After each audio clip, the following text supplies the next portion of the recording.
ఈ రోజు అయితే నేను చూపించబోయేది నేను పొద్దున డ్యూటీకి ఎట్లా పోతానో నేను బోంగా ఏమేమి చూస్తానో అన్ని చూపెడతా ఈ వీడియోలో. హలో గైస్, అందరూ అయితే ఎట్లున్నారు? Welcome to Telugu vlogs in Dubai. నేను డ్యూటీకి పోయే టైంలో ఏమేమి కనబడతాయో అన్ని చూపెడతా ఈ రోజు. నేనైతే పొద్దున 7:30కి నా రూమ్ నుంచి స్టార్ట్ అవుతా.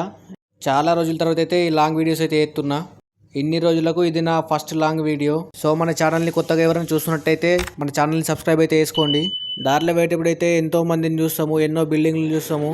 అసలు ఇంత పెద్ద బిల్డింగ్లు ఎట్లా కట్టిరేమో కానీ చూడనీకైతే మస్తు కొడతాయి. ఒక్కసారి మీరు కూడా చూడండి.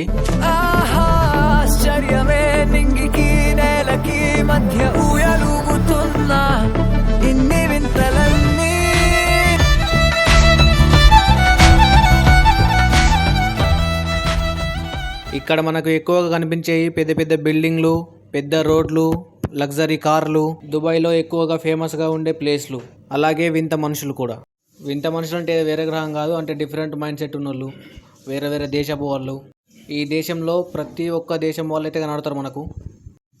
కానీ ఈడైతే ప్రతి ఒక్కటి గుర్తుంచుకోండి, మనకు ఏది చూసినా కానీ కొత్త లెక్క అనిపిస్తుంది. ఏదైనా బిల్డింగ్ కానీ పెద్ద పెద్ద రోడ్లు కానీ మనం చూడండి, మనకు ఏదైనా సరే ప్రతిదీ కొత్తగానే అనిపిస్తుంది.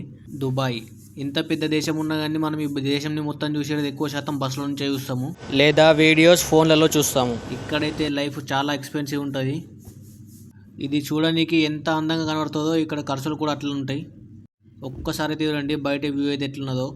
సరే ఇవన్నీ పక్కకు పెట్టి ఇవన్నీ తర్వాత మాట్లాడుకుందాం. కానీ నాకైతే నా రూమ్ నుంచి స్టార్ట్ అయితే ఇక్కడికి రావడానికి కన్ఫర్మ్ ఒక హాఫ్ అన్ అవర్ 40 మినిట్స్ పడుతుంది. ఒక్కోసారి తొందరగా రీచ్ అయిపోతుంది ఒక 15-20 నిమిషాలల్లో.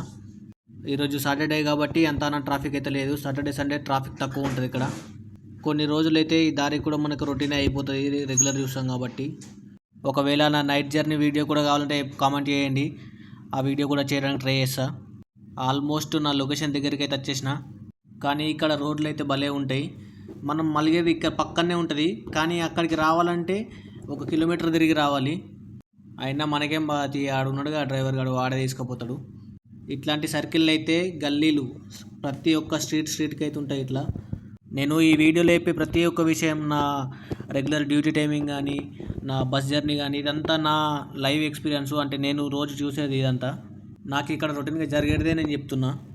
ఈ వీడియో మీకు కొద్దిగా అయినా కానీ ఏమాత్రం నచ్చినా కానీ ఒక లైక్ అయితే వేయండి, అలాగే మన ఛానల్ని సబ్స్క్రైబ్ అయితే వేయండి. ఆల్మోస్ట్ వచ్చేసినాం. ఇక మమ్మల్ని అయితే డ్రాప్ చేసి ఆడ వెళ్ళిపోతారు. మళ్ళీ ఇక ఈవినింగ్ టైం అయితే వస్తాడు డ్రైవర్ గారు.